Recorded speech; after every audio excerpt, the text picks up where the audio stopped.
ஒபதியாவின் புத்தகம் 1ஆம் அதிகாரம். ஒபதியாவின் தரிசனம். கர்த்தராகிய ஆண்டவர் ஏதோமை குறித்து சொல்லுகிறது என்னவென்றால், எழும்புங்கள், அதற்கு விரோதமாக யுத்தம் பண்ண எழும்புவோம் வாருங்கள் என்று அறிவிக்க சானாபதி ஜாதிகளிடத்தில் அனுப்பப்படும் செய்தியை கர்த்தர் சொல்ல கேட்டோம். இதோ நான் உன்னை ஜாதிகளில் சிறுக பண்ணினேன், நீ மெத்தம் அசட்டை பண்ணப்பட்டிருக்கிறாய். கண்மலை வெடிப்புகளாகிய உன் உயர்ந்த ஸ்தானத்திலே குடியிருந்து என்னை தரையிலே விழத்தள்ளுகிறவன் யார் என்று உன் இருதயத்தில் சொல்லுகிறவனே, உன் இருதயத்தின் அகந்தை உன்னை மோசம் போக்குகிறது. நீ கழுகை போல உயரப்போனாலும், நீ நட்சத்திரங்களுக்குள்ளே உன் கூட்டை கட்டினாலும் அவ்விடத்திலிருந்தும் உன்னை விழத்தள்ளுவேன் என்று கர்த்தர் சொல்லுகிறார். நீ எவ்வளவாய் சங்கரிக்கப்பட்டு போனாய். திருடராகிலும் இராத்திரியில் கொள்ளையடிக்கிறவர்களாகிலும் உன்னிடத்தில் வந்தால் தங்களுக்கு போதுமான மட்டும் திருடுவார்கள் அல்லவோ? திராட்சை பழங்களை அறுக்கிறவனிடத்தில் வந்தால் சில பழங்களை விட்டுவிடுவார்கள் அல்லவோ? ஏசாவுனுடையவைகள் எவ்வளவாய் தேடி பார்க்கப்பட்டது, அவனுடைய அந்தரங்க பொக்கிஷங்கள் எவ்வளவாய் ஆராய்ந்தெடுத்து கொள்ளப்பட்டது. உன்னோடு உடன்படிக்கை செய்த எல்லா மனுஷரும் உன்னை எல்லை மட்டும் துரத்தி விட்டார்கள். உன்னோடு சமாதானமாயிருந்த மனுஷர் உன்னை மோசம் போக்கி உன்னை மேற்கொண்டார்கள். உன் அப்பத்தை சாப்பிட்டவர்கள் உனக்கு கீழே கண்ணி வைத்தார்கள், அவனுக்கு உணர்வில்லை. அந்நாளில் அல்லவோ நான் ஏதோமிலுள்ள ஞானிகளையும் ஏசாவின் பருவத்திலுள்ள புத்திமான்களையும் அழிப்பேன் என்று கர்த்தர் சொல்கிறார். தேமானே, ஏசாவின் பருவத்திலுள்ள மனுஷர் யாவரும் கொலையினால் சங்கரிக்கப்படும்படி உன் பராக்கிரமசாலிகள் கலங்குவார்கள். நீ உன் சகோதரனாகிய யாக்கோபுக்கு செய்த கொடுமை நிமித்தம் வெட்கம் உன்னை மூடும், நீ முற்றிலும் சங்கரிக்கப்பட்டு போவாய். நீ எதிர்த்து நின்ற நாளிலும், அந்நியர் அவன் சேனையை சிறைபிடித்து போன நாளிலும், மறுதேசத்தார் அவன் வாசலுக்குள் பிரவேசித்து எருசலேம் என்பதில் சீட்டு போட்ட காலத்தில் நீயும் அவர்களில் ஒருவனைப் போல் இருந்தாய். உன் சகோதரன் அந்நியர் வசமான நாளாகிய அவனுடைய நாளை நீ பிரியத்தோடு பாராமலும், யூதா புத்திரருடைய அழிவின் நாளிலே அவர்கள் நிமித்தம் சந்தோஷப்படாமலும், அவர்கள் நெருக்கப்படுகிற நாளிலே நீ பெருமையாய் பேசாமலும் இருக்க வேண்டியதா இருந்தது.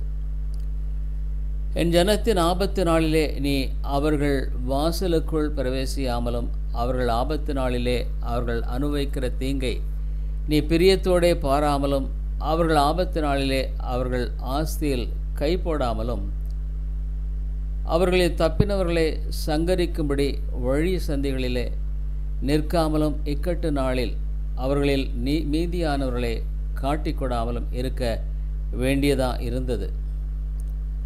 எல்லா ஜாதிகளுக்கும் விரோதமான நாளாகிய கர்த்தருடைய நாள் சமீபமாய் வந்திருக்கிறது.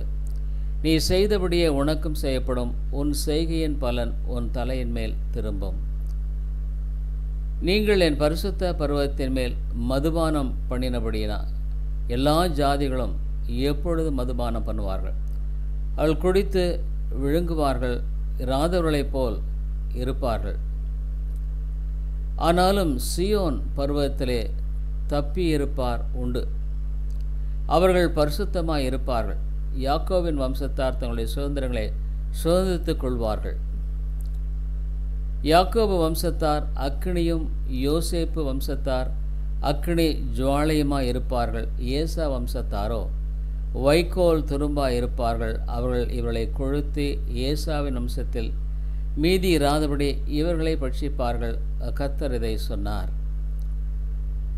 தென் தேசத்தார் ஏசாவின் மலையையும், சமனான தேசத்தார் பெலிஸ்தரின் தேசத்தையும் சுதந்திரித்துக் கொள்வார்கள். அவர்கள் எப்பிராயிமின் நாட்டையும் சமாரியாவின் நாட்டையும் சுதந்திரித்துக் கொள்வார்கள். பென்னிமீன் மனுஷர் கீலேயாத்தையும் சுதந்திரித்துக் கொள்வார்கள். சர்பாத் மட்டும் கானானியருக்குள்ளே சிறைப்பட்டு போன இஸ்ரவேல் புத்திரராகிய இந்த சேனையும், சேப்பாராத்தில் சிறைப்பட்டு போன எருசலேம் நகரத்தாரும் தென் திசை பட்டணங்களை சுதந்திரித்துக் கொள்வார்கள். ஏசாவின் பர்வத்தை நியாயம் தீர்ப்பதற்காக இரட்சகர்கள் சீயோன் பருவத்தில் வந்தேறுவார்கள், அப்பொழுது ராஜ்யம் கர்த்தருடையதாக இருக்கும். யோனா 1வது அதிகாரம்.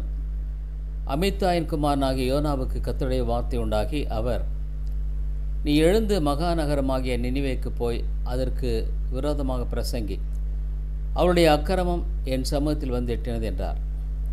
அப்பொழுது யோனா கர்த்தருடைய சமூகத்தின்று விலகி தர்ஷீஸுக்கு ஓடி போகும்படி எழுந்து யோப்பாவுக்கு போய் தர்ஷீஸுக்கு போகிற ஒரு கப்பலை கண்டு கூலி கொடுத்து தான் கர்த்தருடைய சமூகத்தினின்று விலகும்படி அவர்களுடைய தர்ஷீஸுக்கு போக கப்பல் ஏறினான். கர்த்தர் சமுத்திரத்தின் மேல் பெருங்காற்றை வரவிட்டார். அதனால் கடலிலே கப்பல் உடையும் என்று நினைக்கத்தக்க பெரிய கொந்தளிப்பு உண்டாயிற்று. அப்பொழுது கப்பற்காரர் பயந்து அவனவன் தன் தேவனை நோக்கி வேண்டுதல் செய்து பாரத்தை லேசாக்கும்படி கப்பலில் இருந்த சரக்குகளை சமுத்திரத்தில் எறிந்துவிட்டார்கள். யோனாவோ என்றால் கப்பலின் கீழ்த்தட்டில் இறங்கி போய் படுத்துக்கொண்டு அயர்ந்த நித்திரை பண்ணினான். அப்பொழுது மாலுமி அவனிடத்தில் வந்து, நீ நித்திரை பண்ணுகிறது என்ன? எழுந்திருந்து உன் தேவனை நோக்கி வேண்டிக்கொள், நாம் அழிந்து போகாதபடிக்கு சுவாமி ஒருவேளை நம்மை நினைத்தருளுவார் என்றார். அவர்கள், யார் நிமித்தம் இந்த ஆபத்து நமக்கு நேரிட்டதென்று நாம் அறியும்படிக்கு சீட்டு போடுவோம் வாருங்கள் என்று ஒருவரோடொருவர் சொல்லிக்கொண்டு சீட்டு போட்டார்கள். யோனாவின் பேருக்கு சீட்டு விழுந்தது. அப்பொழுது அவர்கள் அவனை நோக்கி, யார் நிமித்தம் இந்த ஆபத்து நமக்கு நேரிட்டதென்று நீ எங்களுக்கு சொல்ல வேண்டும். உன் தொழில் என்ன? நீ எங்கே இருந்து வருகிறாய்? உன் தேசம் எது? நீ என்ன ஜாதியான் என்று கேட்டார்கள். அதற்கு அவன், நான் எபிரேயன், சமுத்திரத்தையும் பூமியையும் உண்டாக்கின பரலோகத்தின் தேவனாகிய கர்த்தரிடத்தில் பயபக்தியுள்ளவன் என்றான். அவன் கர்த்தருடைய சமூகத்தின்று விலகி ஓடி போகிறவன் என்று தங்களுக்கு அறிவித்ததினால் அந்த மனுஷன் மிகவும் பயந்து அவனை நோக்கி, நீ ஏன் இதை செய்தா என்றார்கள். பின்னும் சமுத்திரம் அதிகமாய் கொந்தளித்து கொண்டிருந்தபடியால் அவர்கள் அவனை நோக்கி, சமுத்திரம் நமக்கு அமரும்படி நாங்கள் உனக்கு என்ன செய்ய வேண்டும் என்று கேட்டார்கள். அதற்கு அவன், நீங்கள் என்னை எடுத்து சமுத்திரத்தில் போட்டு விடுங்கள், அப்பொழுது சமுத்திரம் உங்களுக்கு அமர்ந்திருக்கும். என் நிமித்தம் இந்த பெரிய கொந்தளிப்பு உங்கள் மேல் வந்ததென்பதை நான் அறிவேன் என்றான். அந்த மனுஷர் கரை சேரும்படி வேகமாய் தண்டு வலித்தார்கள். ஆனாலும் சமுத்திரம் வெகு மும்முரமாய் கொந்தளித்து கொண்டே இருந்தபடியால் அவர்களால் கூடாமற் போயிற்று. அப்பொழுது அவர்கள் கர்த்தரை நோக்கி கூப்பிட்டு, கர்த்தாவே, இந்த மனுஷனுடைய ஜீவ நிமித்தம் எங்களை அழித்து போடாதேயும், குற்றமில்லாத இந்த இரத்த பழியை எங்கள் மேல் சுமத்தாதேயும். தேவரீர் கர்த்தர் உமக்கு சித்தமா இருக்கிறபடி செய்கிறீர் என்று சொல்லி யோனாவை எடுத்து சமுத்திரத்திலே போட்டு விட்டார்கள். சமுத்திரம் தன் மும்முரத்தை விட்டு அமர்ந்தது.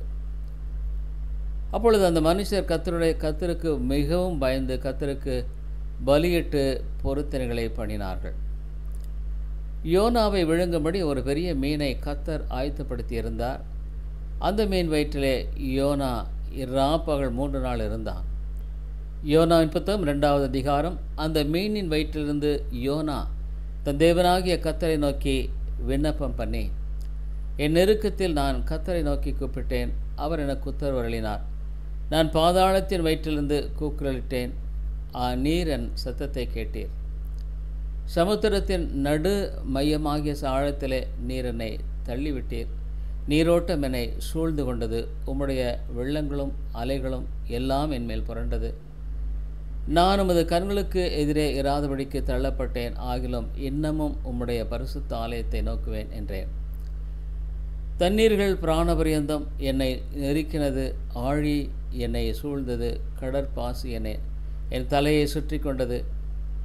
பர்வதங்களின் அடிவாரங்கள் பரியந்தமும் இறங்கினேன். பூமியின் தாழ்பால்கள் என்றென்றைக்கும் என்னை அடைக்கிறதாயிருந்தது. ஆனாலும் என் தேவனாகிய கர்த்தாவே, நீர் என் பிராணனை அழிவுக்கு தப்புவித்தீர். என் ஆத்துமா என்னில் தொய்ந்து போகையில் கர்த்தரை நினைத்தேன். அப்பொழுது என் விண்ணப்பம் உமது பரிசுத்த ஆலயத்திலே உம்மிடத்தில் வந்து சேர்ந்தது.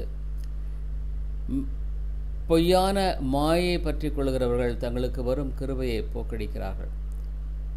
நானோவெனில் துதியின் சத்தத்தோடு உமக்கு பலியிடுவேன். நான் பண்ணின பொருத்தனை செலுத்துவேன். ரட்சிப்பு கர்த்தருடையது என்றான். கர்த்தர் மீனுக்கு கட்டளையிட்டார். அது யோனாவை கரையிலே கக்கிவிட்டது.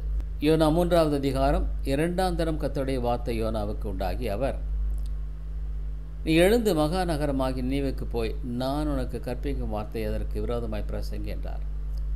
யோனா எழுந்து கர்த்தருடைய வார்த்தையின்படியே நினிவேக்கு போனான்.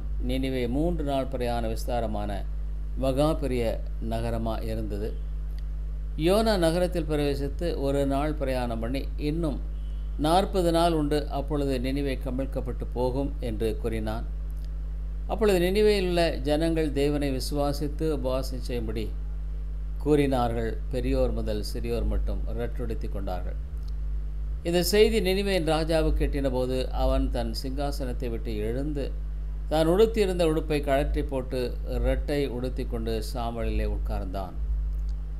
மேலும் ராஜா தானும் தன் பிரதானிகளும் நிர்ணயம் பண்ணின கட்டளையாக நினிவேயில் எங்கும் மனுஷரும் மிருகங்களும் மாடுகளும் ஆடுகளும் ஒன்றும் ருசி பாராதிருக்கவும் மேயாமலும் தண்ணீர் குடியாமலும் இருக்கவும் மனுஷரும் மிருகங்களும் இரட்டினால் மூடிக்கொண்டு தேவனை நோக்கி இரத்த சத்தமாய் கூப்பிடவும் அவரவர் தம் தம் பொல்லாத வழியையும் தம் தம் கைகளில் உள்ள கொடுமையும் விட்டு திரும்ப கடவர்கள். யாருக்கு தெரியும், நாம் அழிந்து போகாதபடிக்கு ஒருவேளை தேவன் மனஸ்தாப்பட்டு தம்முடைய உக்கர கோபத்தை விட்டு திருப்பினாலும் திரும்புவார் என்று கூறச் சொன்னான். அவர்கள் தங்கள் பொல்லாத வழியை விட்டு திரும்பினார்கள் என்று தேவன் அவருடைய கிரியைகளை பார்த்து தாம் அவளுக்கு செய்வேன் என்று சொல்லியிருந்த தீங்கை குறித்து மனஸ்தாப்பட்டு அதை செய்யாதிருந்தார்.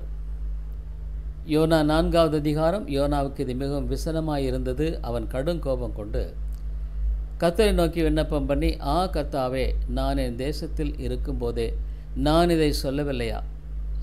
இது நிமித்தமே நான் முன்னமே தர்ஷீசுக்கு ஓடிப்போனேன். நீர் இரக்கமும் மன உருக்கமும் நீடிய சாந்தம் மிகுந்த கிருபையும் உள்ளவரும் தீங்குக்கு மனஸ்தாப்படுகிறவருமான தேவன் என்று அறிவேன். எப்போதும் கர்த்தாவே, என் பிராணனை என்னை விட்டு எடுத்துக்கொள்ளும். நான் உயிரோடு இருக்கிறதை பார்க்கும் சாகிறது நலமாயிருக்கும் என்றார். அதற்கு கர்த்தர், நீ எரிச்சலாயிருக்கிறது நல்லதோ என்றார். பின்பு யோனா நகரத்திலிருந்து புறப்பட்டு நகரத்துக்கு கிழக்கே போய் அங்கே தனக்கு ஒரு குடிசையை போட்டு நகரத்துக்கு சம்பவிக்கப் போகிறதை தான் பார்க்க மட்டும் அதன் கீழ் நிழலில் உட்கார்ந்திருந்தான். யோனாவுடைய தலையின் மேல் நிழல் உண்டாயிருக்கவும் அவனை அவனுடைய மனமடிவுக்கு நீங்களாக்கும் தேவனாகிய கர்த்தர் ஒரு ஆமணக்கு செடியை முளைக்க கட்டளையிட்டு அதை அவன் மேல் ஓங்கி வளர பண்ணினார். அந்த ஆமணக்கின் மேல் யோனா மிகவும் சந்தோஷப்பட்டான். மறு நாளிலோ கிழக்கு வெளுக்கும் நேரத்தில் தேவன் ஒரு பூச்சியை கட்டளையிட்டார். அது ஆமணக்கு செடியை அரித்து போட்டது. அதனால் அது காய்ந்து போயிற்று. சூரியன் உதித்த போது தேவன் உஷ்ணமான கீழ்காற்றை கட்டளையிட்டார். அப்பொழுது வெயில் யோனாவுடைய தலையில் படுகிறதுனால் அவன் சோர்ந்து போய் தனக்குள்ளே சாவை விரும்பி, நான் உயிரோடு இருக்கிறதை பார்க்கும் சாகிறது நலமாயிருக்கும் என்றான்.